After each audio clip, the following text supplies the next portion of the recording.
True Crime Brewery contains disturbing content related to real-life crimes. Medical information is opinion based on facts of a crime and should not be interpreted as medical advice or treatment. Listener discretion is advised.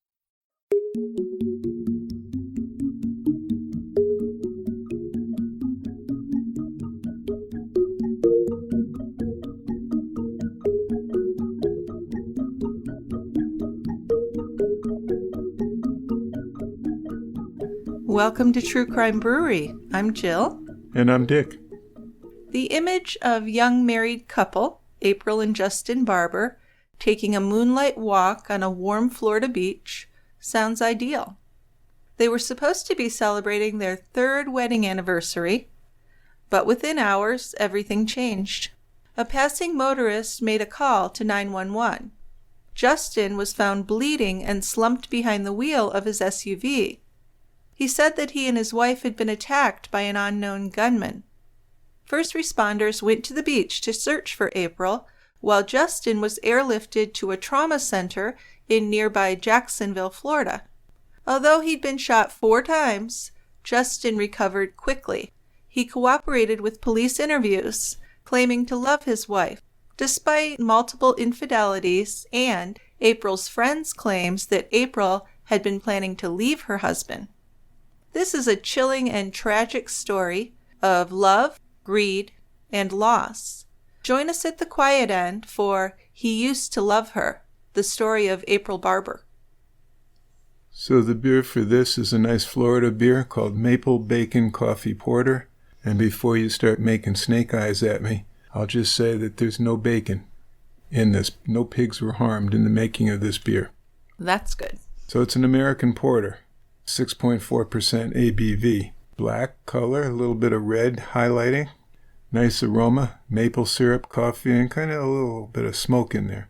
And it had a great taste, maple syrup, coffee, and caramel. This is a sweet, kind of creamy beer. Very nice. Well, it does sound like a good breakfast beer with the maple and all. Yeah, you have it with your pancakes, right? I think so, yes. And always remember, you can't drink all day if you don't start in the morning. Oh, wise words from an older gentleman. All right, let's open it up. Okay.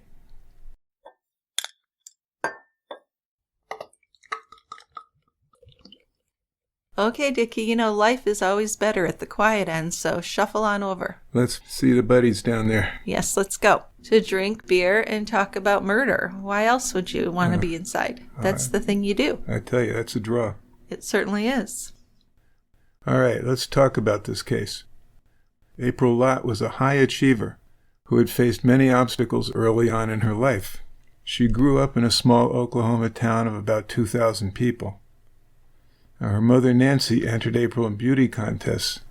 She was proud not only of her daughter's outward beauty, but her strong, charismatic personality.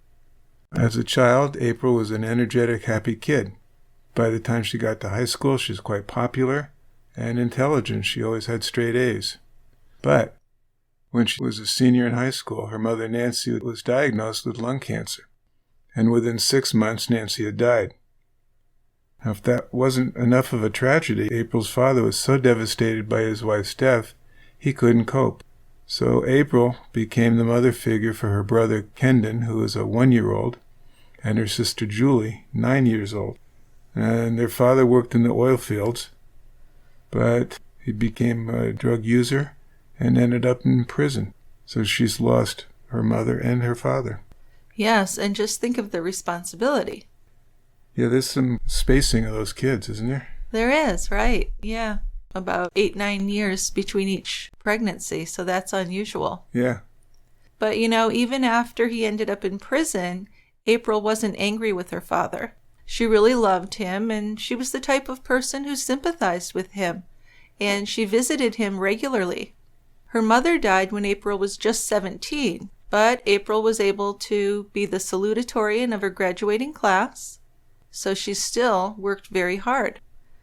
Her aunt, Patricia Parrish, took in April, Julie, and Kendon, but April still had a lot of the responsibilities for her siblings, and her plan all along was that she would get through college and she'd take care of them. April was actually fond of quoting a line from Abraham Lincoln. "Everything I am and hope to be, I owe to my angel mother." Uh-huh. Yeah. So by working, earning scholarships, and taking out student loans, April was able to go to college at Oklahoma State University, OSU. Seeing her own mother suffer and die from cancer had motivated her to want to help people with cancer. So she started taking pre-med courses. Then she transferred to the University of Oklahoma in her junior year, where she earned her undergrad degree in radiology. She did very well in college, joining a sorority and becoming best friends with Amber Mitchell. April had decided to get a degree in radiology so she could help other women living with the same disease that had killed her mother. So she's going to be like a radiation therapist. Yes, she was pursuing a 2-year internship to become a dosimetrist, which is someone who helps do radiation therapy. Mostly that would be cancer patients then. Right. So you're figuring out how many rads of radiation that you're going to be administering. Right. Yeah. But, unfortunately, April would be murdered 2 months before she could complete that program. April's best friend Amber was the one who introduced April to her future husband. That's Justin Barber. Justin seemed like a perfect match for April. He too was motivated, he was smart, he was good looking. He was enrolled in the exclusive MBA program at the University of Oklahoma. This program he was in set him up to be a leader in one of the world's largest corporations, Rayonier's, which had sales of more than $1.1 billion. So he's going to be an MBA and earning big bucks. That was his goal. He wanted to be a CEO or CFO of a big corporation and make millions of dollars. So I think it's fair to say he was a little bit materialistic. I mean, who doesn't want to get a job where you earn millions of dollars, right? Not me necessarily. I'm just poking fun. Well, he did. He definitely did. I think he really gauged his success by how he looked to other people and how much money he had, unfortunately. Oh, I don't think there's any question. That was the prime area of importance to him. And he wanted to be successful and rich and famous.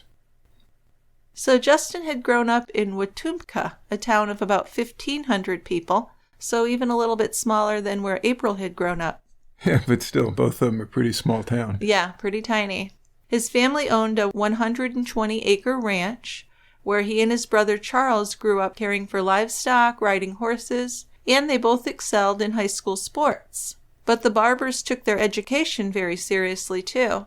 In fact, both Charles and Justin were valedictorians of their graduating high school classes. Now, you could say it's probably a small school, but I think that's always an accomplishment. There's always competition for that. I wouldn't say anything about that. Although, if there's 1,500 people in a town, 10 kids graduate from high school? Oh gosh, you think it was that low? I think there are too many, but it doesn't matter. He was still a good student. Yes, exactly. Now, back in 1992, Justin married his college girlfriend, Dana. According to Justin, Dana had difficulty keeping a job and kind of went from job to job, and they fought a lot. Justin earned his bachelor's degree, and he worked some low-paying jobs, and they ended up getting divorced in 1997. Coming from a deeply religious family, and definitely raised under some pressure to succeed in every way, this divorce was really an embarrassment to Justin and his family. So in his perceived disgrace, he made an attempt to cut himself with a butter knife. Some saw it as a suicide attempt, while others saw it as a cry for help. Now, you could kind of laugh at that, but you have to think about the feelings behind it, and they must have been serious to him. Oh, yeah. Now, Justin just couldn't accept failure. I guess he was just so used to succeeding at everything. Plus, with the religious aspect, it was really tough for him to accept that, even though he really didn't seem to try that hard in the marriage. But they were young, and that was kind of put behind him. And after that divorce, Justin entered the MBA program, where he took classes with April's best friend, Amber Mitchell. So when Amber introduced Justin to April, there was just an immediate attraction. April thought he was very handsome, and she was impressed with him. She really thought he was just about the smartest guy she'd ever met. Now remember, she came from more modest means than him, So I think he kind of held that over her. And we'll get into that with the emotional abuse, the things he would say to her, how he would really try and hurt her self-esteem. But April was really pretty, and many guys were interested in her.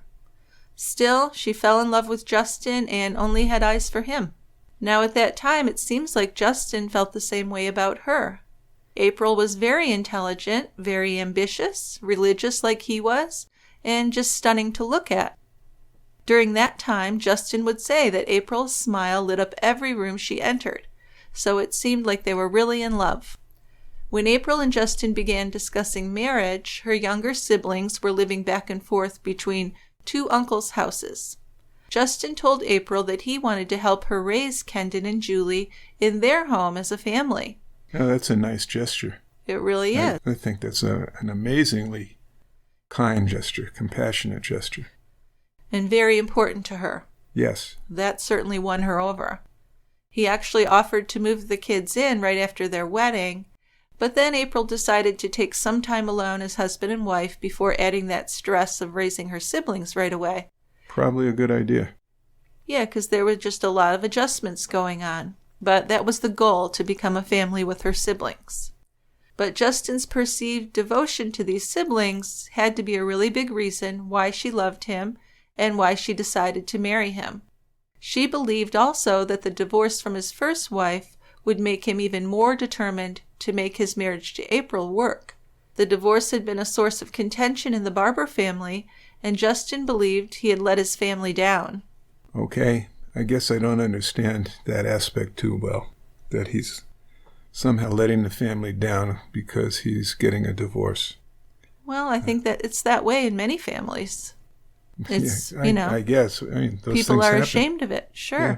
But people see it as a failure and they're ashamed of it. And we've talked about many murders before that were primarily done to avoid an embarrassing divorce. Yeah, but I'll just... especially among the church people. Not be able to understand that. Okay. You don't have to understand it. Just accept it. Okay. So after just 9 months of dating, April began to plan a big wedding with friends and family in Oklahoma. But as she's doing this process of planning, April decided that it was way too much work. So April and Justin agreed to have a small wedding in the Bahamas with just a few close friends and family members in attendance. So they were married on August 4th, 1999 on the beach. April wore a beautiful white traditional wedding gown, and Justin was in a formal tux with a black tie. Now, apparently, before the marriage, April had expressed some doubts to her friends about getting married. She seemed to know that the marriage would be difficult. Justin actually had told her that his career came before anything, including her, and the executive path at Rayonier's would require frequent moves, and he expected April to follow him wherever he went. She was also expected to stay petite and never gain a pound above her marriage weight. Justin rarely complimented her and often criticized her grammar and her personal hygiene. Yeah, well, that's what I'm talking about, how he would kind of look down on her and talk down to her.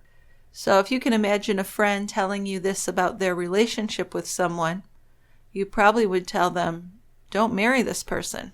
Well, it sounds like she was unsure of that. Why, if you have all these doubts, why would you go ahead with the marriage? Well, people are complicated, Dickie, and there's all kinds of reasons, I'm sure. You keep telling me that. Yeah, it's true. It is. So these sounded like some red flags to the friends who April confided in. But for April, she was able to push her concerns aside because she thought Justin just seemed so much more mature than the other guys she dated, and she liked how career-focused he was. She really wanted to be successful and raise her siblings. And like I said, also that earlier divorce made April feel very secure that he was going to do everything necessary to make the marriage work, to avoid another divorce. Yeah, I'm not sure that I'd be that certain that because of the first divorce, he's going to work harder on the second marriage. Well, you might not be. But I would say this is a girl in her 20s. She's in love with him, and that's what she felt and what she thought. Yeah, she did. So they had a short honeymoon after the wedding. Then Justin went to work for Rainier in Douglas, Georgia. April had taken a job nearby in Georgia, and Justin said he wanted to purchase a home halfway between his location and April's, so neither of them would need to commute very far. See, there's another nice thing. We keep hearing what a turd he is, but then he comes up with some nice ideas. That's right. Or at least what he thinks of as nice ideas. Well, I always say nobody's bad all the time. Even Ted Bundy did nice things once in a while. Point taken. So then Julie and Kendon could come and live with them after that. So they bought a house, but then things started to spiral. After they returned from the Bahamas, just after their honeymoon, Justin complained of having a rash on his penis, and he blamed April. He said really horrible things to her, like she wasn't clean and she'd given him herpes. So this was pretty shocking to her, and of course it hurt her feelings. April went to her gynecologist for a checkup after that, and she was diagnosed with a yeast infection. This was a common issue, and she didn't have any sexually transmitted diseases. Still, Justin would insist that she had given him herpes, just really to hurt her feelings. He was becoming very critical, to the point of cruelty, with April, and it didn't get any better. So April's siblings, Julie and Kendon, moved in with her and Justin. But the stress was just too much for the young couple. Justin had a lot of difficulty with Julie as she was becoming a rebellious teenager. So the kids went back to Oklahoma, but then they did visit as often as they could. But Justin cheated on April just 2 months after their wedding. This guy, Brian Stedman, had been a friend of Justin's in grad school, and he would file an affidavit 1 month after April's death, saying that Justin had told him that in 1999 he had had an affair with a woman in New Zealand. So he and this woman would get together when Justin went there on business, even though the woman knew that Justin was married to April. So Stedman was of the opinion that Justin was just a really odd guy. In 1998, after his father died, Justin had asked Stedman for his pistol and then told him that he would have killed himself if he had gotten access to the gun. Prior to marrying April, according to Stedman, Justin was already sleeping with 2 other women, and he showed no plans to stop the other relationships after he married. He claimed to be happy with the way things were, and he had no desire to live with April full-time or have a family with her. He did want to move April's siblings in with her and help to raise them, he said, but the more you think about it, the more you might think that was just a way for him to look like a really good guy, and that was important to him, to look good. Yeah, I'm leaning that way. How things looked to other people was very important to Justin.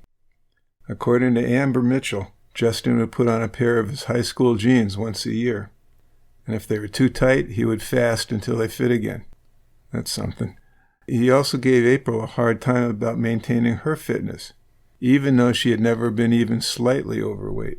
So he's harping on her, and she looks fine. She was really a beautiful young girl. Not that it matters, he should have been kind to her either way. But yeah, there was no concern about her weight, that's for sure. Yeah, just in his mind. Right. So the financial arrangements in the Barbers' marriage were very unusual. That's an understatement. Justin had insisted that April pay all of her own personal expenses. She had co-signed the mortgage, but Justin wouldn't tell her how much the house cost. April was responsible for half of the mortgage, taxes, utilities, and groceries, but he didn't allow her to pay the bills directly either. He made her put her money into a joint bank account that he had set up, and he managed it. So he knew just about every penny that April earned and spent, but she didn't even know how much he earned at his job. And when she asked him, he told her, well, that's none of your business. So she's responsible for half the debts in the marriage, right? Yes. And the way he does this is he says, I want you to put X amount of dollars into a joint account and I'll pay bills from there. Yes. And don't ask me any details. Yes, that's right. Oh my God. Okay. I know. And this is just, even without any of the violence or horror that follows, she's in a nightmare marriage. She sure is. And another thing Justin did is he went out a lot without his wife. He'd stay out late and then he'd refuse to tell April where he had been. He'd also tell her she had no reason to be jealous. But he never said anything flattering to her, never said he missed her or that she was beautiful, anything. He actually continued to criticize her appearance, and he made fun of the way she spoke. Also, he constantly reminded her not to get fat. And even though she was tiny and fit, like I said, she began taking diet pills because she was so afraid of gaining any weight. So things are just not good. Well, yeah, they're not good, and they're quickly not good in the Yeah. marriage. It's not like they were married for several years and things just gradually got No. worse. I mean, it was pretty quick. Well, a lot of it was going on before they even got married. That's right. But then the way it does, it took a really negative turn after the marriage. I think he felt more empowered to express his inner evil then. So 2 months after buying their house in Douglas, Georgia, Justin decided he would rent an apartment for himself in Milledgeville, about 2 hours away. It was closer to his office. Yeah, so if April moves there, then it's way further for her. I thought they were trying to find a place that was equidistant. Yeah, that's what he said. Yeah. But that's not how he did it. No, it's not. He left April burdened with paying the entire mortgage on the house and all the expenses there, because once he moved to the apartment, he was done paying his half of the house they'd bought. Yeah. And he said, well, we bought this house with extra space for her siblings that aren't going to be living with them. So Yeah, and I basically, think they tough did. luck, girl. Yeah, and I think they did plan for the kids to still come eventually, but things were going so poorly that wasn't really going to happen. But still, April went to see Justin every weekend at his apartment, so now he's 2 hours away, but he rarely comes to the house at all. So when she had the weekends off, she'd go visit him. Also, when he was at his apartment, he rarely answered her calls. She knew that he always had his phone with him, so he was purposely ignoring her. She knew that. When she was able to reach him, he'd just give her vague answers about being with friends, and he couldn't talk. What he did during the week, he actually told his wife, April, was just none of her business. So how do you even respond to something like that? You must think you're crazy what you're hearing. Yeah. When April was offered a new job as a radiation therapist in Conyers, Georgia, Justin wanted to buy a house in nearby Covington, just over 10 miles from her job. He said that he would give up his apartment and commute the 40 miles to his job. But April was worried about this because she knew that he would be transferred again. That was part of the executive ladder, that he'd be going to different offices. But Justin insisted that this was a good deal because his employer, Rayonier, would have to buy it if it didn't sell within a certain amount of time if he was transferred. So he talked her into it. April reluctantly agreed to buy a house in Covington. Even though she knew there was no way they could afford it, they were actually already very deeply in debt. So yes, he's giving up the apartment, but they still have the house in Douglas. Yes. And they're buying a house in Covington. Yes, but he's telling her, don't worry, because my job will buy that house. Don't worry, honey. My company will take care of it. Okay? So when Justin was transferred to Rayonier's world headquarters in Jacksonville, Florida, they had to move again. In late 2000, April was looking for a house in Jacksonville, getting more and more worried about the amount of debt they had been taking on, and she really thought it was a bad idea to buy a house in Jacksonville, especially before selling the house in Covington. But Justin promised that he alone would pay that mortgage. But then he decided to buy a condo on the St. Johns River. It only had 1 bedroom and it was very expensive, but he insisted on buying it. He loved the exclusive location, and it was only 10 minutes from his office. But there's no room for her siblings, and April hated it. Well, and there's hardly any room for her. Yeah, it was small. Right. April took a job in Thomasville, Georgia, and then she rented a small house on the campus of her employer, Archbold Medical Center.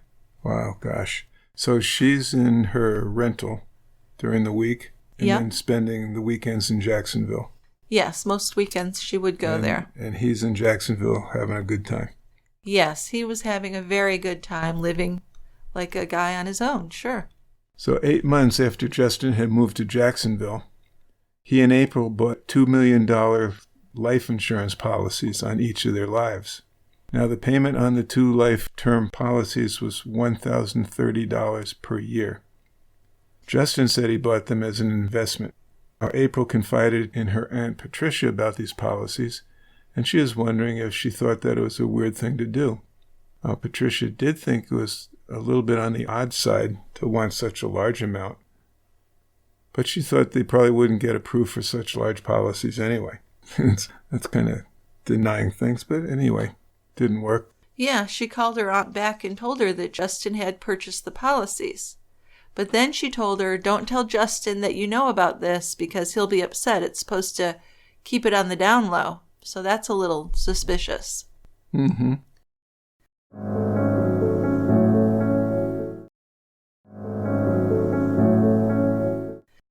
But now that Justin's in his waterfront condo, he's beginning to live like a single man more than ever. They lived apart, but April would visit most weekends, but they started arguing all the time that they were together. Justin rarely wore his wedding band, and he joined a singles club in Jacksonville. The Covington house didn't sell quickly, and it was on the market for months, so they're paying that mortgage as well. So now they have 2 mortgages and 1 rental payment each month. So, to make ends meet, April took a second job. She worked as a private duty radiation therapist at night. And Justin was just living the life, continuing to be a big spender and impress his friends. When April became ill in early 2002, she didn't even tell Justin at first because she was afraid it would annoy him.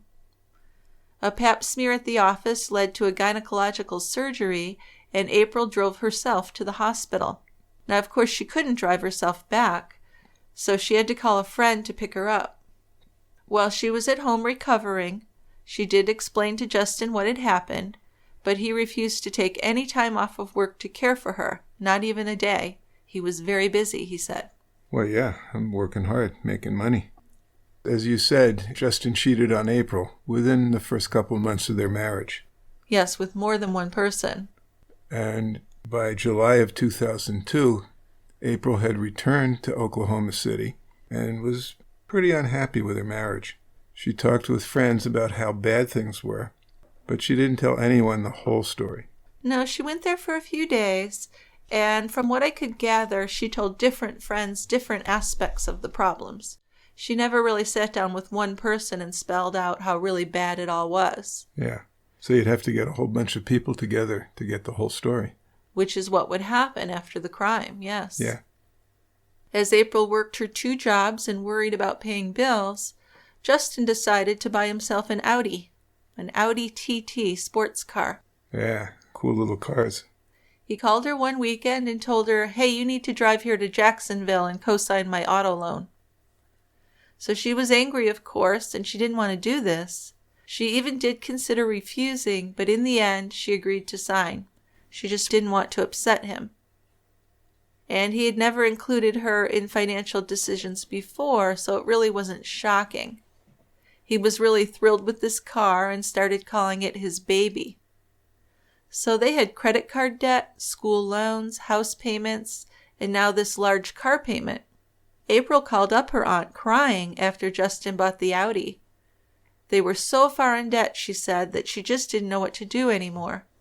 And Justin was constantly criticizing her about her appearance. She told her aunt that she'd asked Justin to go to couples counseling, but he had completely refused that as well. So she's really at the end of her rope. Yes, definitely things aren't going well, are they? No, it's really bad. When April's Aunt Patricia visited her and Justin in Jacksonville, things between the couple just were not going well, and she noticed it. April told her aunt that she found out that Justin had a woman spend the night in the house. Justin had gone out and picked up a girl at a bar, and she was really drunk, so he let her sleep at his and April's place.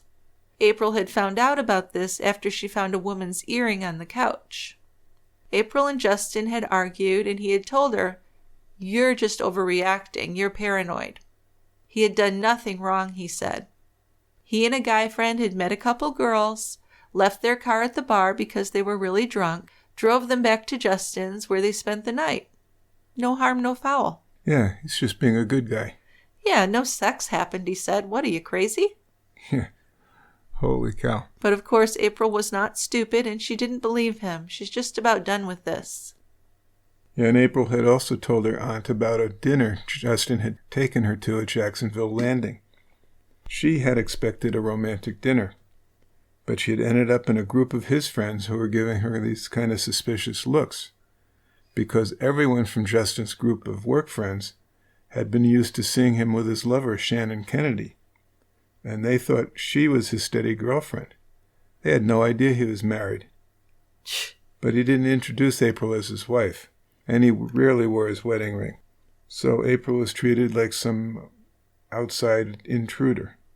At one point in the evening, she had gone looking for Justin and found him chatting with some women. So she decided she's leaving, she's out of here. She went home early and by herself. Well, yeah, it wasn't just chatting, it was flirting.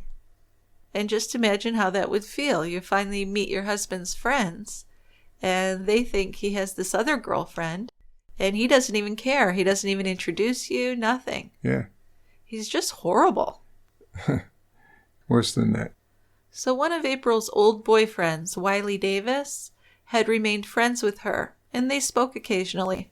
When she saw him when she went back to visit Oklahoma the week before her 3rd wedding anniversary, April told Wiley that she was going to be leaving her husband. She decided she was going to move back to Oklahoma in December. But that would be the last time that Wiley would hear from her. It would be the last time he would see her alive. So April drove from Thomasville to Jacksonville on August 2nd, 2 days before their 3rd wedding anniversary. And on that 3-hour drive, she talked to her best friend Amber. As they spoke about recent events, April began to cry. She told Amber about her problems with Justin. She explained how she had recently discovered Justin was playing tennis with a single woman, but hadn't told her about it. She was afraid that he was having an affair, and she and Justin had fought over this, and he told her that it was none of her business who he chose to spend his time with. In fact, he ended up calling April a jealous, overreacting wife. Amber told April that she didn't know any woman who would be okay with Justin's behavior. No kidding. That's totally the truth. And to Amber, April seemed like she had finally had enough of Justin. She didn't want to be in an emotionally abusive marriage anymore. They had so many problems, his infidelity was the final straw. She was dreading seeing him and had no intention of celebrating their anniversary. And she had even told Justin that she wasn't going to buy him anything, and she hoped he wasn't planning to celebrate. Yeah, so things from April's point of view are going to sound very different from what Justin has to say. Oh, of course. Detectives would hear from several witnesses that Justin had treated April more like a maid than a wife. He constantly belittled her and blamed her when anything wasn't going his way. He really looked down on her as if she wasn't good enough. And he kept the fact that April's father was in prison a secret from his family. He was ashamed of that. Now, Shasta Meeks was another good friend who April had confided in. She told Shasta that she was going to leave her husband, but she knew he would never give her a divorce. So that's a big red flag. She told her that on her 3rd anniversary, August 4th, she'd be giving him an ultimatum. He needed to change or she was leaving. So April had gone to Jacksonville on Friday, August 2nd for the weekend. Their anniversary was on Sunday, and instead of celebrating, April gave Justin the ultimatum. On Wednesday, August 7th, she left for Oklahoma after work to see her sister Julie on her birthday. And while she was visiting, she told several family members and friends that she was planning on leaving Justin. But kind of surprisingly, on August 15th, April did drive back to Jacksonville for Justin. He had wanted her to sign some more financial papers. Once she got there, April learned that Justin wanted to convert their Jacksonville condo mortgage from a 30-year mortgage to a 15-year mortgage. And this would increase the monthly payment by $300 a month. So April didn't like that idea. They were already having a lot of trouble keeping up on their bills. But then Justin, who thought he was quite the financial genius, explained that they would save $10,000 in the long run. Which might be true, but right now they need to think about what they're spending monthly. Right. They're spending basically more money than is coming in at this point. Yeah, seems like it. And we're going to increase those expenses by $300 more. So, yeah, I can see in the long term you're going to save money, but in the short term it's a big mess. Yeah, and often there are fees for those refinances. financing deals, too. Oh, yeah. You have to pay thousands of dollars. Nothing's free. No. So she did sign, and on Saturday morning, August 17th, April called her sister Julie, and they had their regular Saturday morning chat. She didn't mention that she was going out to dinner with Justin that evening, and she promised to call Julie later that day. But she never did. Now, according to what Justin would later tell police, he and April had spent the evening of August 17th having a belated anniversary celebration. They had dinner at a nice Italian restaurant, then went to a bar, had some drinks, and then after that they went to the beach at Guana State Park, which was an ideal spot for a nice romantic walk. Then around 10:30, a tall man in baggy clothing approached them. He pointed a pistol at them and yelled something about money and car keys. So Justin stepped in front of April to protect her. He fought with the gunman. The gun went off and everything went black. Yeah, so Justin said when he came to, he'd been shot 4 times. Once in each shoulder, one under his right nipple, and then one through his left hand. And the gunman was nowhere in sight. He looked for April and he found her face down in the water's edge. There was a gunshot wound in her left cheek. So he said he dragged her up to the beach until his strength gave out. Then he left her and made his way to the highway to flag down a passing car for help. But when no one stopped for him, he got into his SUV, turned on the hazard lights, and drove off. He was almost 10 miles down the road when passerby Wesley Pryor saw his SUV coming up behind him in the dark. Justin's vehicle swerved on the 2-lane highway at about 85 miles an hour, and by now it's around midnight. Pryor first thought he was dealing with a drunk driver who needed to slow down before he killed someone. Justin swerved past Pryor and drove into some shrubs where his vehicle stopped.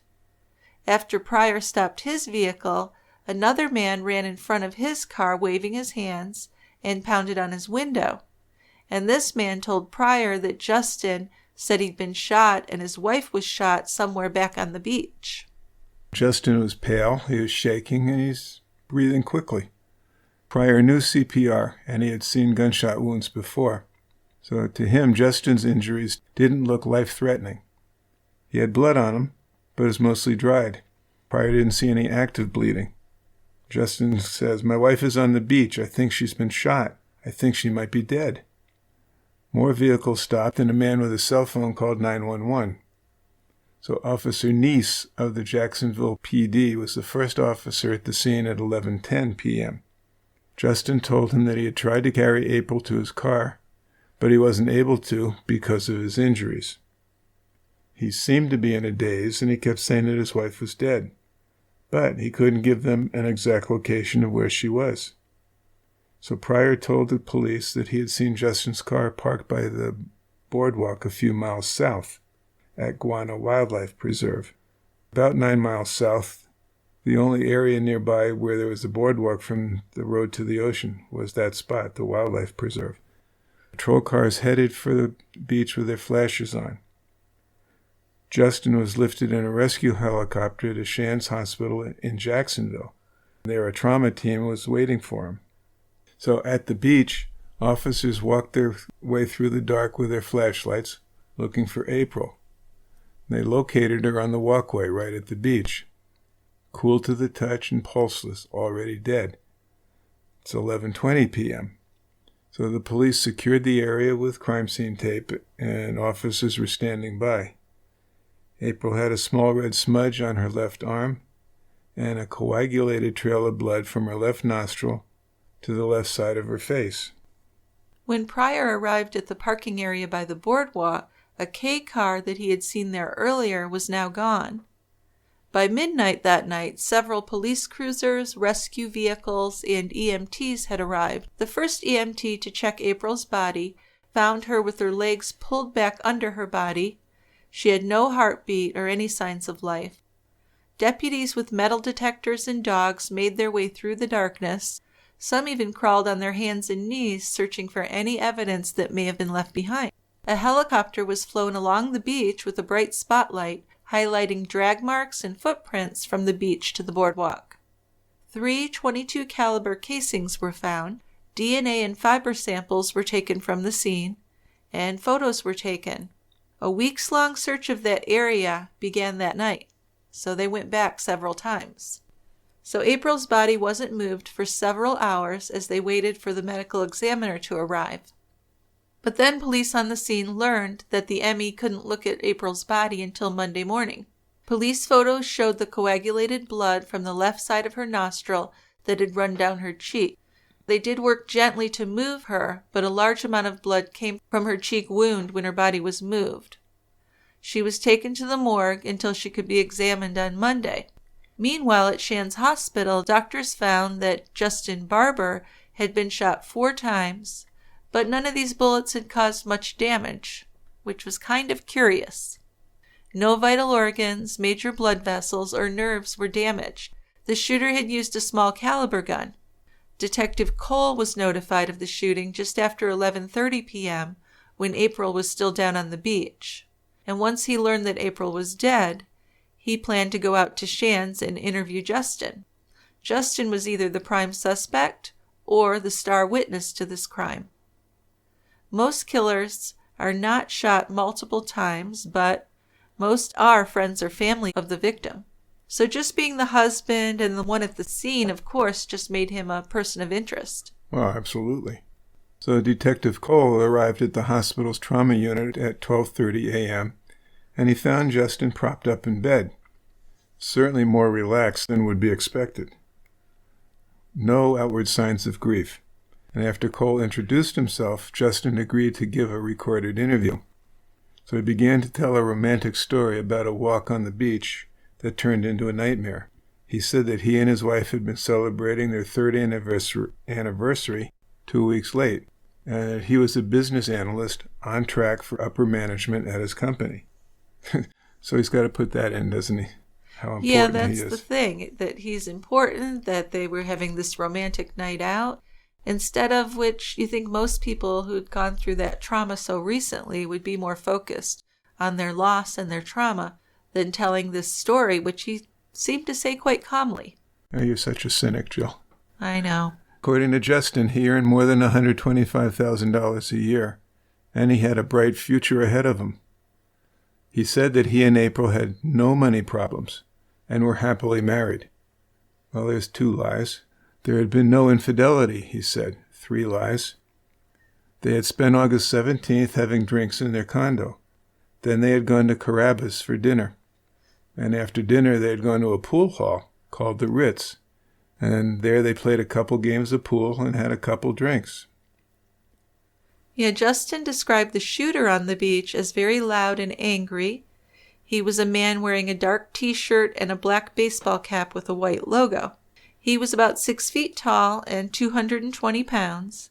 But other than that, Justin really wasn't helpful. He couldn't describe the man's face. He said the gun fired, he fought with the shooter, and then he blacked out. When he came to, he was wet and covered with sand, and then he did go and find April floating face down in the surf. He said he tried to pick her up, but he couldn't get her over his shoulder, and he ended up dragging her by her waistband to the boardwalk. He couldn't get her up to the car, so he went to the road to flag down a car to get help. He was in the middle of the road, he claimed, but 3 or 4 cars swerved past him and didn't stop. Now you might believe that people wouldn't stop for a bloody guy in the road. I probably wouldn't. But you would at least think there'd be some 911 calls, and there were none. Yeah, you would think that there'd be something that would result from that. Yeah, people had cell phones. Yeah. So you think someone would have at least called. Well, they didn't. They didn't, apparently, so that was kind of suspicious. April's autopsy was started at 9 a.m. Monday morning. The medical examiner took x-rays of April's head, and finger clippings were bagged for DNA studies. There was no alcohol or drugs in her blood. Remember, her husband said they had dinner and drinks, and then they went and shot pool and had a couple more drinks. He did. So that's a little bit of a contradiction. That's the least of his problems, but yes. There was no blood spatter on her body, but bloody fluid came from her left cheek and left nostril. There were 2 small abrasions below April's left ear. A gunshot entry wound was on her left cheek. So she was shot in the face. Yes. And just remember... Once in the face. We'll talk about this later. He'd been shot 4 times, but not in the face. No, they seem like very convenient areas. There was an irregular abrasion in a line over her left clavicle. That's the collarbone. The medical examiner found multiple sharp abrasions on her neck, shoulder, scapula, and right shoulder blade. Now, these could be from defensive wounds, or it could be from being dragged on the beach, I suppose. Yeah. There was, though, a moderate amount of frothy red fluid in her bronchial tubes down in her lungs. So the bullet that had killed her had entered her left cheek, punctured the left sinus, and stopped, shattering her first cervical vertebrae. So in her neck bone. Bullets are normally made with metal jackets, which keep them from fragmenting or getting flattened. But the bullet recovered from April didn't have one of those. So this was the type of bullet that is intended to cause the most damage possible. April had died from a single shot to her head, but then she had also suffered a near drowning in salt water. If she was shot in the head first, she wouldn't have drowned. She wouldn't have been breathing anymore. Right. There'd be no salt water. So the near drowning had to happen before she was shot. And this was where we get into some really contradictory things with Justin's story. Because this meant she was unconscious from drowning, but still alive when she was shot in the face. And why would someone trying to rob her try and drown her and then give up while she's still alive, drag her back to the boardwalk and shoot her there? Doesn't make a lot of sense. So there's some divergence in the testimony of Justin and what the police are observing. Well, yes, just in his early interviews with police, he changed what he said and he described things that didn't match up to the crime scene. Yeah. This near drowning scenario really cast doubt on Justin's version of events. Well, yeah. Instead of just we're strolling along hand in hand and this person accosts us, now she's been drowned. Right. So after the autopsy, Justin's vehicle was processed. April's purse with a fully charged cell phone was on the center console where she always left it. Huge red flag. Well, yeah. I mean, if you saw your wife's purse in the car, wouldn't you look for the phone? Mm-hmm. You would think so. And you know that that's where she left her cell phone. That was the spot. So let's check the center console. Yes, he likely knew the phone was there. Oh, yeah. He had said that he had left his wife on the beach because he couldn't find her phone to call for help. But he should have known where it was. Yes, absolutely. It was a common spot for her to put the phone. Exactly. So the bullets found in Justin and April were too deformed to identify if they'd been shot from the same gun. The blood found on April's clothing was all hers. If Justin had dragged her after he was shot, there should have been at least a smudge of blood somewhere on her clothing. Even if he wasn't bleeding profusely, he had to be bleeding. He had to have been bleeding. He was shot 4 times. Yes, and once in his hand, he would have had to have been grabbing. Right. The police got Justin's permission to remove his computer from his condo and have it analyzed in their computer forensic laboratory. And he also was cooperative in signing a form to have April's home searched. So even though his story doesn't make a lot of sense, he is behaving like a cooperative person. At this point, yes. Yes. So April's house was a single-story brick home with white trim. It had been burglarized a few weeks earlier, and that had really upset April. In spite of her marriage issues, she displayed her wedding photos on the walls and tables. She had a hunting knife that was stuffed between the mattress and box spring in her bed. That's not a good sign. She had Oklahoma real estate magazines with some listings circled. Yeah, remember, she was thinking of moving back to Oklahoma. Right. She leaving him. Told her friends that she's leaving him. Yes. Coming home. Just finding the knife in her bed indicated that she was afraid of something. Husband, like maybe? Maybe, or maybe because someone had broken in, but Also, those listings showed that she was serious about leaving him, I think. Yeah, and homicide detective spoke with the detective who handled the home burglary. And this detective said that it looked to him like it had been done by someone who was familiar with the layout of the house. One of the things stolen was a stun gun, which April had kept on a bedside table. After the burglary, April had made arrangements for a roommate.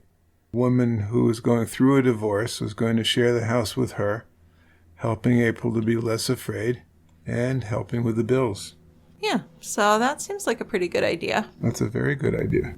At April's funeral, April's friend Amber thought that Justin seemed very distant, and she knew him pretty well. She'd gone to school with him. She said he looked at the floor and didn't really speak to anyone. Many at the funeral were surprised that he didn't cry, but some thought that he looked like he was trying to look like he was crying, but there were no tears. He was doing that cry-like noise thing where you just can't get the tears out. And that's just people's opinion. We keep using that or hearing that, you know. You hear it all the time in the crime shows and crime books. They were crying, but there were no tears. It wasn't real crying, that type of thing. Yeah, you can't really judge people on their behavior, how they grieve. No. I totally believe that. Although some of the behavior is pretty hinky. Justin had asked April's Aunt Patricia to pay for the funeral, saying he was broke. Now, he'd never said he was broke before. He could always afford anything. Yeah, he was the high roller. Exactly. But he didn't show much interest in making the arrangements either, just kind of shrugging. Patricia, though, when he asked her to pay, said, well, what about the $2 million in life insurance? And he was pretty surprised that she knew about that. Remember, April was supposed to keep that quiet. Right. So what he told Patricia was that, I think that policy lapsed. But when she did check into it, she learned that, yes, it was still in effect. He'd been paying the premiums. Detective Cole obviously is growing more suspicious of Justin. His recollection of the night of April's murder was vague, and even worse, the story kept changing. That is a big deal. It didn't make sense that he was shot 4 times with only minor wounds, and April was killed with 1 shot to her face. And he also had said that April was drinking that night, but her blood alcohol level was 0. And it was suspicious to Detective Cole that Justin drove so far away for help, all the while with April's phone and her purse beside him, which he did know about. He had driven past several homes and open gas stations. Those are very good points. Yes, there were several places he could have stopped for help, and he didn't. Now, of course, the funeral was held in Oklahoma, and after that, Justin's brother Charlie returned to Florida with Justin. Justin said he wanted to get back as soon as possible so he could help the police with the investigation. He returned to the scene of the crime with police, and he spent over 10 hours looking for clues. But Justin thought that the police were overlooking some clues to find April's killer. For example, a K car had been seen by passers-by in the parking lot by the boardwalk that night, and police had never been able to find the car. But they had no license plate number, so it was very difficult to try and locate that. It would have been tough. It would have. Justin also brought up the break-in that had happened in April's house in Georgia just 3 weeks before she was murdered. He said that there were some guys in Georgia who had a romantic interest in April, and he thought one of them may have broken into her house, and then that could be the same person who attacked them on the Florida beach. See, now that's too much information to give. I mean, say, yeah, maybe there's a relationship between the break-in and the murder. But saying that, there's people in Georgia that are romantically interested in her, that's superfluous information. Yes, and thinking that they would travel to Florida to attack her and her husband. Right. It doesn't make any sense. None at all. So we know the police are already focused on Justin as April's killer. An attack on the beach with nothing taken, including Justin's wallet and April's diamond ring. That was unlikely. Plus, no crimes like that had happened in that area before. Where'd this person come from? Seemed like out of nowhere. And he didn't rob them. No, he didn't take anything. He shot them and left. Yes. Interesting. So April had told her boss, Ramesh Nair, that she was going to confront Justin about his affairs on August 4th. When she returned to Georgia after that weekend, she told Nair that she had threatened Justin with leaving him. Then on the 16th, April drove back to Jacksonville, and then the 17th, the next night, is when April was killed.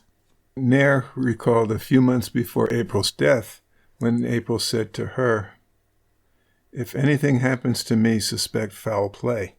And then when Nair chuckled, believing that April was joking, April looked hurt. Then she said, "You're not taking me seriously. Don't forget." Yes, so how many times has a murder victim said to someone, if something happens to me, suspect foul play, or look at this person? Right. It's just frightening that so many people know that they're at risk and they can't do anything to protect themselves. And they're usually correct. Yes. In that, if something happens to me, look at so-and-so. I think more often than not, at least in the cases we've covered, so-and-so is the one who did it. Yes, definitely. So I'll always take that as a warning. And remember now, Justin didn't tell the police about the insurance either. So during a search of his condo, Detective Cole found the $2.1 million insurance policy, and he had Justin brought back in for questioning. And that's when they confronted him about his affair with a woman named Shannon Kennedy. Justin denied the affair until they told him, "Listen, Shannon's in the next room and she's already told us."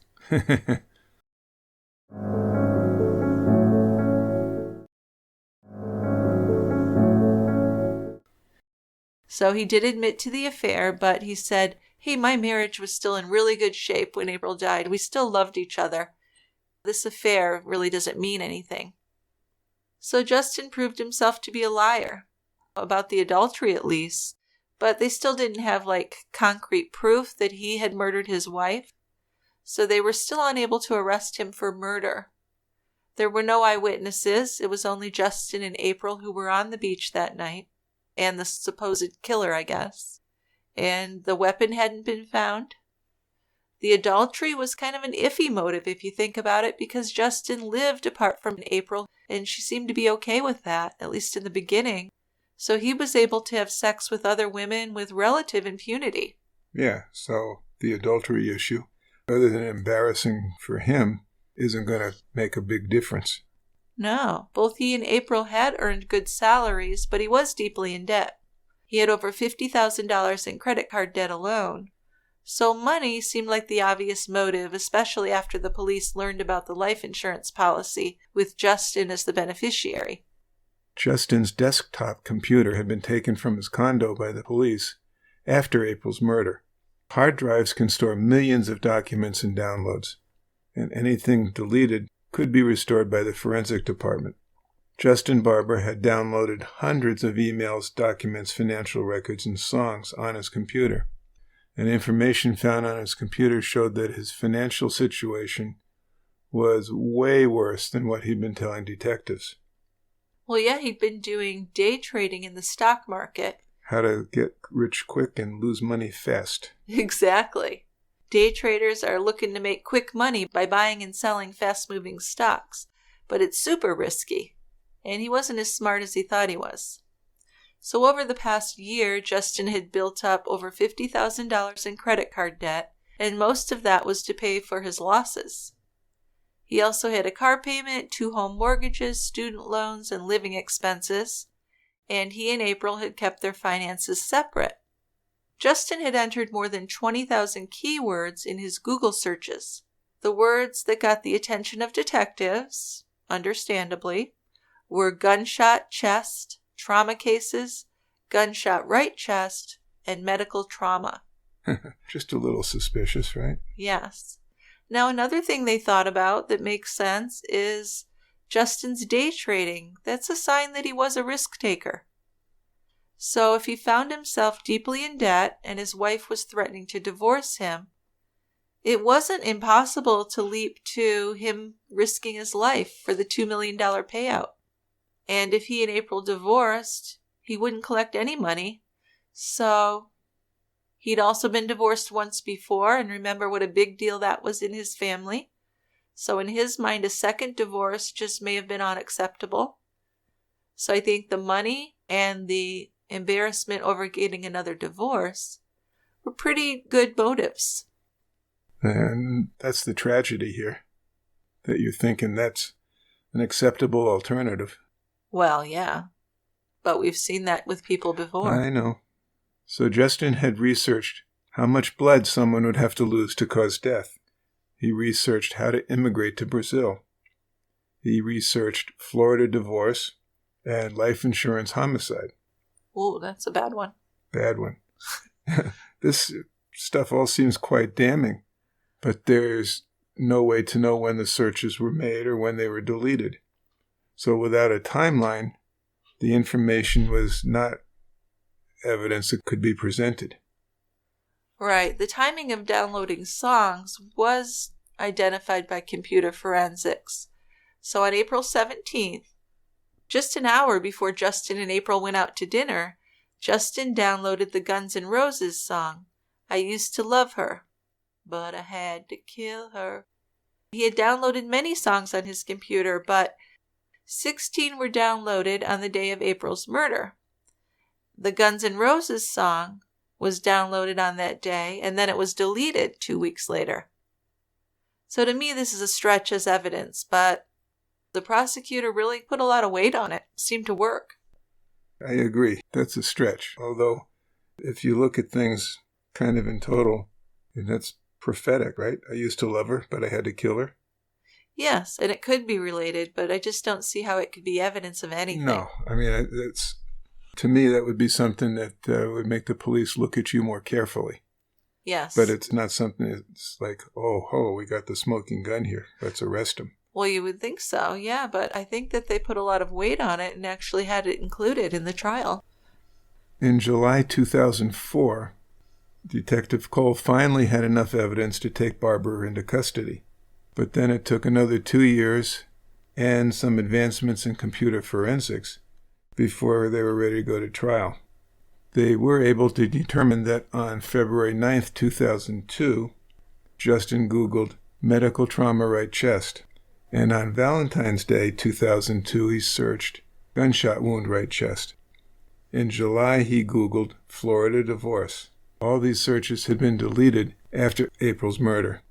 So Justin went to trial, and this began on June 12, 2006, in St. Augustine, Florida. Justin had ordered and received a bulletproof chest plate prior to April's murder, and the prosecution really wanted to jump on that, but it was inadmissible. Also, much of the hearsay evidence from April's friends and her boss were not admissible. It's hearsay. Yeah, they can't verify it. Right. Justin's family stood behind him, believing he was innocent. They even went into debt to pay for his defense. His brother Charles, his mother, and his aunt attended his trial every single day. So what actually secured a conviction against Justin Barber? Want to go over some things? Yeah, I want to hear this. Well, let's think about it. There were 5 confirmed extramarital affairs during his 3-year marriage. Those are just the ones we know of. Seems like a lot in 3 years. Then there was the $58,000 in credit card debt and the $2.1 million insurance policy. So that's enough of a motive even without proving that April planned to leave him and file for divorce. Yeah, that part. I mean, the extramarital affairs, so what, basically? Well, yeah, it shows the marriage wasn't great, though. I know, and it shows that he's a total shit. Yes. But that doesn't mean he's killed his wife. Exactly. But the credit card debt and the insurance policy money sounds real suspicious. It really does. And his life insurance agent testified that Justin came into the office alone to buy the coverage, less than a year before April's death. So that's a little bit shady. Yes. When it came to explaining Justin's planning of his wife's murder, prosecutors argued that he had spent a full year planning this. His online searches were incredibly damning. Back in February, he'd Googled about the gunshot wounds. The prosecuting attorney pointed out the steep odds against someone searching gunshot wound to the right chest and then getting the exact same wound 6 months later. Then in July, when Justin had searched Florida divorce, Part of what came up from that search was that he would no longer be able to be a beneficiary on her life insurance if they were divorced. Okay, so I better kill her quick. Yeah, maybe. Then there's that Guns N' Roses song. The prosecutor, surprisingly, was allowed to play that song in the courtroom, and this made Justin look really bad. The prosecutor claimed that Justin had played the song repeatedly to psych himself up to murder his wife. Yeah, and the crime scene evidence really just didn't support Justin's version of what happened that night at the beach. He claimed that he pulled April from the water after she was shot, carrying her in at least 9 different positions. But the blood on her face all flowed in one direction. So this indicated that she had been shot on the boardwalk and left there to die. Foam from her nose and mouth also indicated that April had suffered a near-drowning event before she was shot. So the prosecution's theory is this. Justin planned to shoot April, load her body into the car, and drive off in search of someone to help him. But the plan was thwarted when April tried to run away from him. So he ended up holding her underwater until she stopped fighting him. Then he dragged her to the boardwalk where he shot her in the face. Then he shot himself 4 times to make it look like they were both attacked by a stranger. But he wasn't able to carry her any further after he'd shot himself because he was in such pain. So that's when he decided, I got to change my strategy here. I'm going to leave her and drive off for help. But the way it happened didn't change his overall strategy. He wanted the money, he wanted to look like a hero who fought for his wife, and he wanted sympathy for his own injuries. Of course he does. And that all fits with his personality and his behavior previously. It does. Justin's defense attorney offered up alternative interpretations for each piece of the prosecution's evidence. But Justin's testimony from 2003 in a video deposition may have been what turned the jury against him. Prosecutors were allowed to show the video, which had been part of a civil case over the insurance money, for the jury in the criminal case. So on the tape, the plaintiff's attorney questions Justin about the attack, about his affairs, and about his sex life with April. Justin claimed not to remember any crucial details. Also, he answered some disturbing questions very calmly, showing very little emotion. When the lawyer asked him to recall the high points of his marriage, Justin only answered, "We were in love," and he seemed unable or unwilling to share any specifics about April and his relationship. Maybe he just thought, why should I have to tell them? This is personal stuff. But he really came across as cold and callous by giving these answers, and by just seeming so stoic. So after deliberating for 33 hours, the jury returned with a guilty verdict. Both April's loved ones and those supporting Justin cried at the verdict. Justin himself remained stoic, even when the jury recommended the death penalty the next week. So his apparent detachment was interpreted by many following the case as a sign of sociopathy. In the penalty phase, the state argued in support of the death penalty. Justin refused to offer mitigating evidence or an argument against the death penalty, saying only that he was innocent. So by a vote of 8-4, the jury recommended the death penalty. The court considered the evidence and arguments made by the state, and the finding was that the murder was at least partially motivated by financial gain, and that the murder was committed in a cold, calculated, and premeditated manner. But as to whether the crime was heinous, atrocious, and cruel, the court found that the state did not prove this aggravator beyond a reasonable doubt, because the prosecutor didn't sufficiently prove that Justin had attempted to drown April before he shot her. So according to the court, it was possible that Justin had shot April down at the water's edge, causing her to fall into the water, then dragged her to the place where her body was found on the boardwalk. So despite what the jury recommended, the court gave Justin Barber a life sentence without the possibility of parole. Yeah, and he's made many appeals since his conviction. There's a long list, and they've all been denied. In 2009, he claimed that the trial court erred in denying his motion for judgment of acquittal because the evidence at trial, which was wholly circumstantial, did not exclude every reasonable hypothesis of innocence. So Justin requested a new trial based on ineffective counsel claim also, and that one was denied in 2013. And he does continue to maintain his innocence. He just seems like a really greedy bastard who was incapable of loving another person and had no conscience or empathy. One thing, though, is I just don't see how downloading a song could be used as evidence. I'm a little shocked they were allowed to play the song in court. Yeah, I can see, I guess, that it's kind of a confession. But is it? I mean, you might just like a song. Well, I don't know. Could be a coincidence. It could be evidence. Although I guess that's for the jury to decide, right? They hear it, they can decide. Right. So I guess I'm all right with that. Okay. Well, thank you to Tristan Capel for our music, as always. If you have comments, a case suggestion, or a beer recommendation, please send us an email to truecrimebrewery@tiegrabber.com. You can also go to our website, tiegrabber.com, and leave comments there, or you can record a voicemail. And I'll include a direct link in our show notes that you can click on, and you can record your voicemail on your device. Another thing, if you enjoy the show, we would very much appreciate your leaving a review on iTunes or wherever it is that you listen to us. Those are just like rare finds. They're like diamonds in the rough. It's a good analogy. Yes. So what do we have for feedback? We have a voicemail and a couple emails. And the voicemail's from Rebecca. Good morning, Jill and Dick. I want to say thank you very much, first of all, for your podcasts. I love listening to you guys.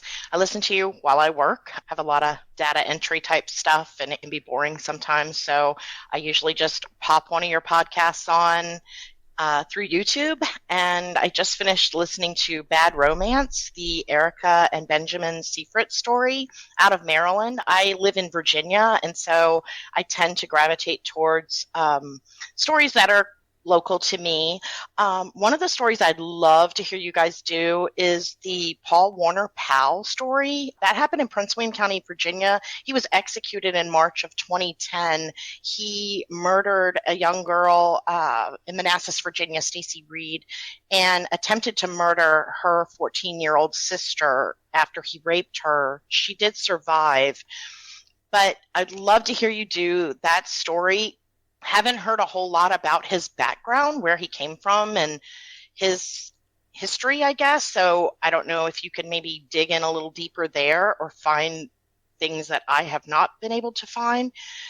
Prince William County in Virginia is actually a plethora of true crime cases. There are a lot of cases that came out of that county itself in Virginia, although Virginia has a sordid history in murder and mayhem. So I'd love to hear you do that particular story.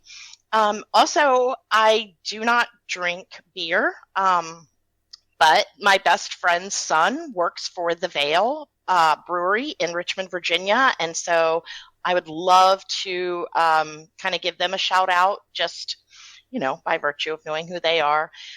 Again, I love your podcast, love perspective that Dickie gives on the medical side, and love how Jill kind of picks apart all aspects of the story, you know, especially the history. And that's kind of why I wanted to see you guys do this particular story, because I haven't seen a lot out there about Paul Warner Powell's background. Definitely a lot about his arrogance and what happened in his first trial, and then of course he was retried and convicted, and then of course executed. So love you guys, love listening to you, keep up the good work, and look forward to hearing more. Thanks Rebecca. Yeah, I like Vale Brewery, and I've had a few beers from them. Quite good. All right, so that would be good. We'll think about this. What Rebecca was saying, this all turns out to be this. 1999, when he was 20 years old, Paul Warner Powell killed 16-year-old Stacy Reed after an attempted rape. So then he waited for her 14-year-old sister to come home, and when she arrived, he raped her, strangled her, stabbed her in the abdomen, and slit her throat. By some miracle, she survived, and she testified against him, and he's sentenced for murder and for rape. What a brave girl. I hope she got therapy and is doing okay. We'll see. On appeal, his capital murder charge was vacated, but the rape charge was upheld. Now, this idiot thought that he couldn't be tried again because of double jeopardy. But the actual fact was that he wasn't acquitted of murder. It was just vacated so that he could be charged again. But this jerk didn't know that, so Well, it's good he didn't. he figures, oh, I'm not going to get tried again. He wrote several letters to the prosecutor where he basically confessed to the murder. So he's retried, he's convicted, and sentenced to death, which was carried out in 2010. Now, this looked like a pretty good case. Does sound really interesting. It does. Not a big fan of the death penalty, but when you hear about guys like this, you don't feel too upset about it, right? No. No. Okay, well, we have an email from Barbara. It's a case suggestion, and she's requesting we look at the case of Mark Winger, who killed his wife. Very short message from her. So what do we know about that case? So this was interesting, too. The wife was Donna Winger, and she had been away on a business meeting or something, and she was driven to her home from the airport by a guy named Roger Harrington. And she complained to her husband, apparently, about some inappropriate behavior from Harrington. And then a few days later, Mark Winger called the police to say that Harrington had broken into their home, killed his wife, and then he had killed Harrington in self-defense. Wow, that's quite a story. Which held water for a short time. But then Donna's best friend came forward to say that she and Mark had been having an affair. How come it's always the best friend that's having an affair with the husband? The girlfriend is Donna's best friend. She said that she was having an affair with Mark, the husband. Okay, so the case was reopened, and what did they find out then? Well, Mark was found guilty. So it wasn't the driver at all. No. And the other interesting thing is that while he was in jail, Mark solicited for the murder of this girlfriend whose testimony helped bring him to judgment, and that earned him another 35 years in prison. Yeah, congratulations, asshole. That's fine. All right, we have one more case suggestion. Why don't you read that one? Okay, this is from Chrissy, who says, I very much enjoy listening to your podcast. I'd be interested to hear you do an episode on Michelle Notek from Washington. She should be eligible for parole soon. So, without giving things away, and this is very brief, she was convicted in the deaths of 2 people who were boarders in her home. Wow. And there's a lot of juicy stuff going on that I would save for now if we do the case. Okay, so that's a Washington state. Washington State. Well, you know, that Pacific Northwest has some of the craziest murder stories. No kidding. All right, well, that was a good discussion, Dickie. I appreciate it. And I have to tell you, the beer's great. Yeah, and it's pig-free. Wow, that's really good. So will you make me some pancakes with it? I will. We'll have breakfast for dinner. You know, I bet it would be good on a little vanilla ice cream, too. I've never been really that much enthused about beer floats and stuff like that. But if you want, I'll try it. Okay. I think I have some, so think about it. Okay, let's try it. Okay. All right, we'll report back next time. We will. We'll let you know how that was. So until next time, we'll see you at the quiet end. We're saving seats. Let's go. Bye-bye. Bye, guys.